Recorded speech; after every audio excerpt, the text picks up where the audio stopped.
Good day, people. I'm Hira Deepika. In Ponniyin Selvan, this is episode number 12. On the banks of river Arisil, Vandiyathevan tried to save the women from crocodile. At that time, he heard the girls laughing once again. The sound was repulsive to Vandiyathevan's ears. Why do these women laugh like this at this dangerous moment, he thought. One among them, the lady he had seen in the astrologer's house, spoke in a pleasant, elegant voice. "Girls, stop it! Why are you all laughing?" He heard her scolding as if in a dream. He moved closer to the crocodile and then hesitated as he raised his sword. He turned to look at the faces of those girls once again. A suspicion which filled his heart with shame, humiliating his very existence, rose in him. By now, that girl, the lady who had dwelt in his thoughts for some time now, parted from her friends and came forward. She stood before him in front of the crocodile as if guarding it. "Sir, I am very thankful to you. Please do not trouble yourself unnecessarily," she said. "I'd like you all to recall to the earlier moment in our story when Kundavai and Vanati climbed onto the chariot and rode towards Kudandai, leaving their friends on the banks of river Arisil. The other women despised Vanadi mainly because of two reasons. The first one being Kundavai's special love for her. Even now, Kundavai had taken her along to Kudandai Jodhidar's house, leaving behind all the others. The other one was the incident that happened on when the younger prince Arulmozhivarmar was about to begin his campaign on Lanka. Let me tell to you in detail about that incident in the later part of the episode. We shall now get to know what those ladies were up to who were left behind on the river Arisil. Two of them removed one of the loose planks at the bottom of the barge. In a long alcove under it, they found a crocodile. That is, a dead crocodile preserved and stuffed with fiber and cotton. They took it out. The girls then paddled the barge a little way along the bank and pulled in near a clearing. A large mango tree grew along the bank with thick spreading roots.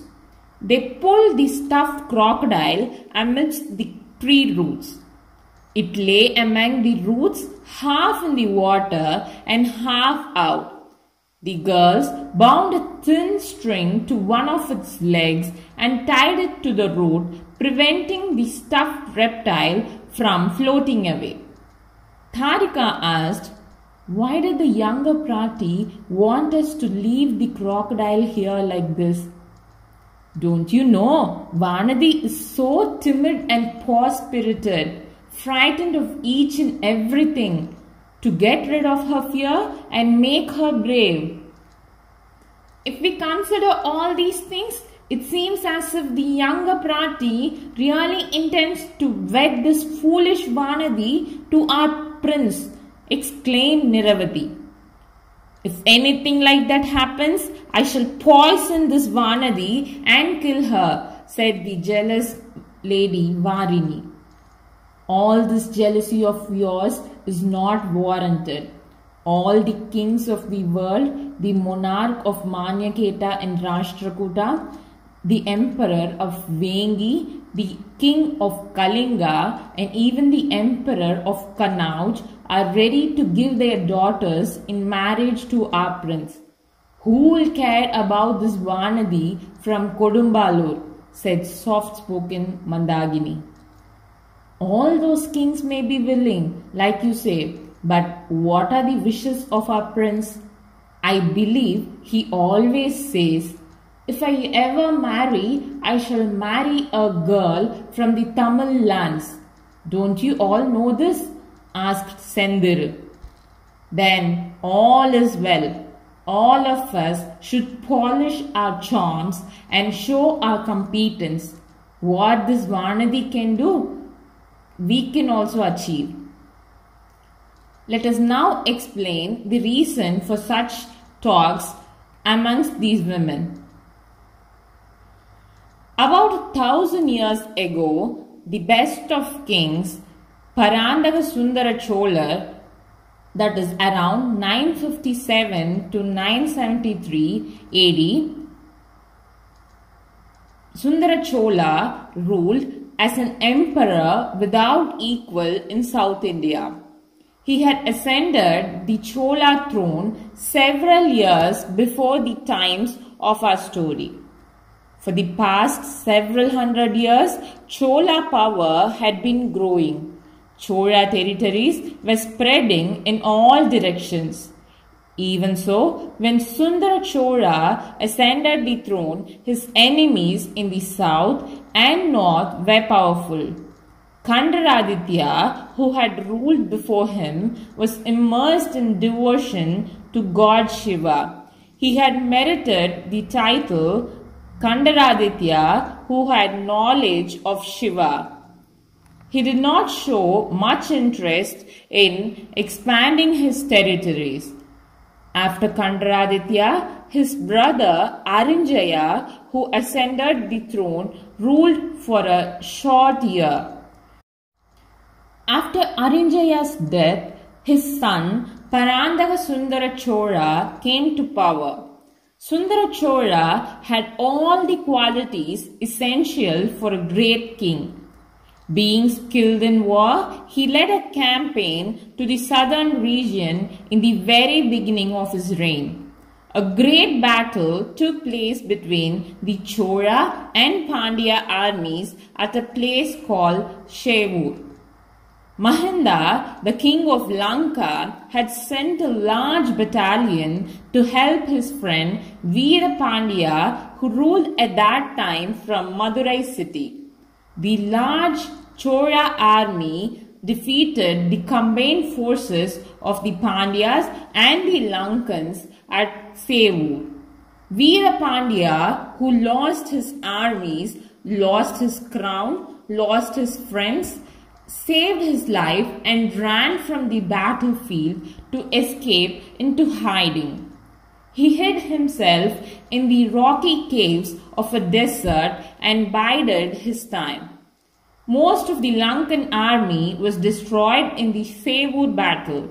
Some soldiers who survived abandoned their fame and bravery and escaped to Lanka with their lives.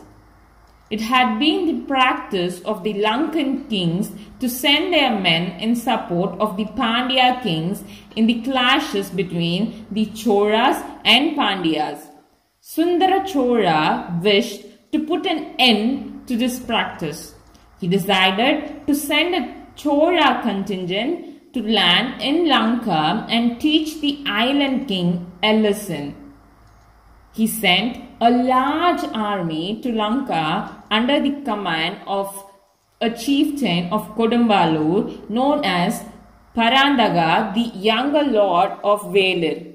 Unfortunately, the Chola army did not land in Lanka all at one time.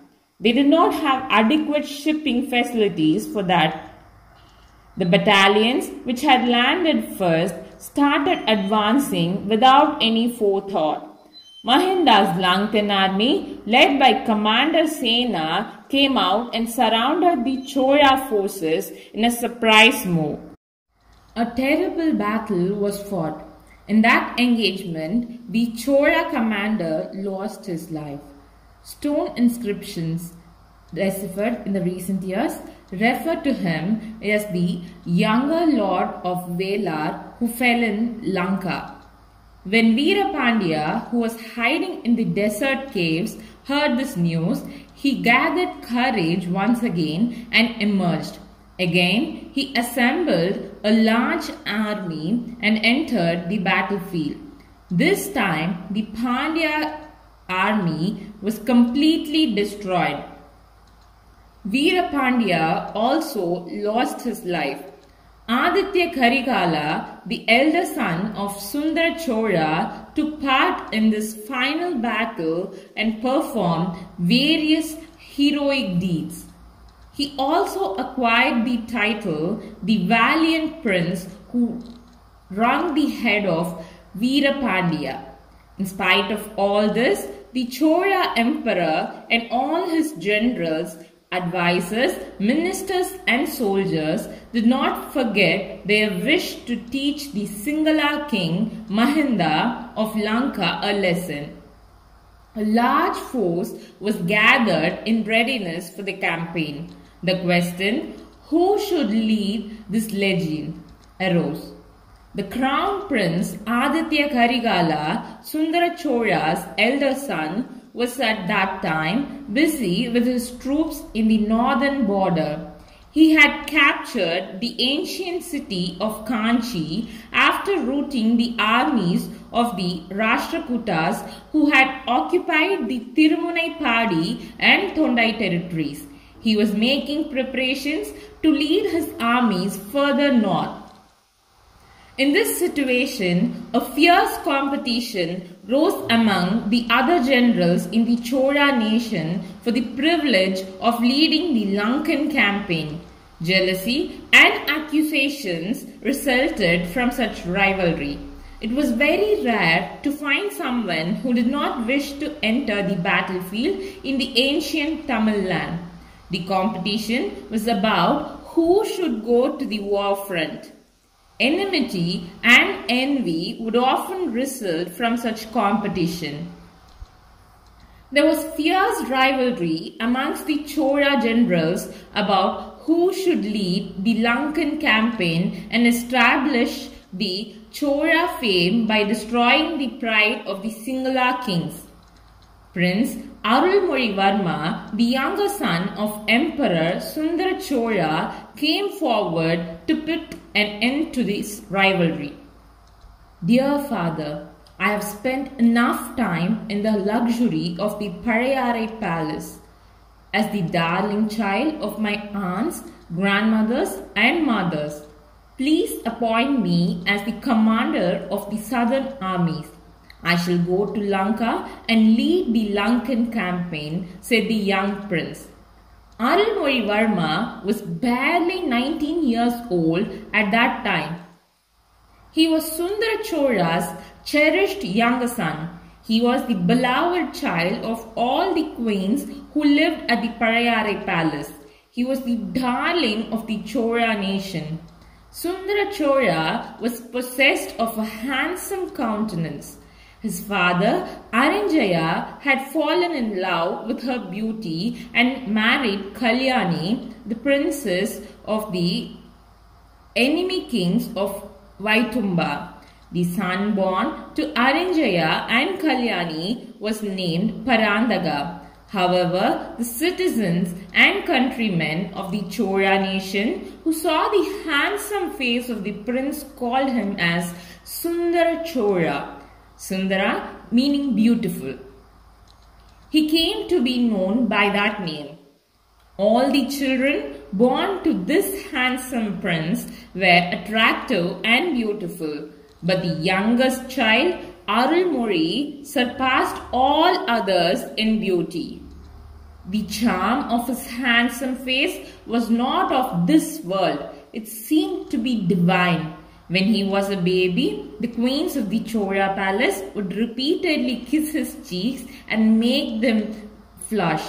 More than any other person, his elder sister Kundavai cherished him.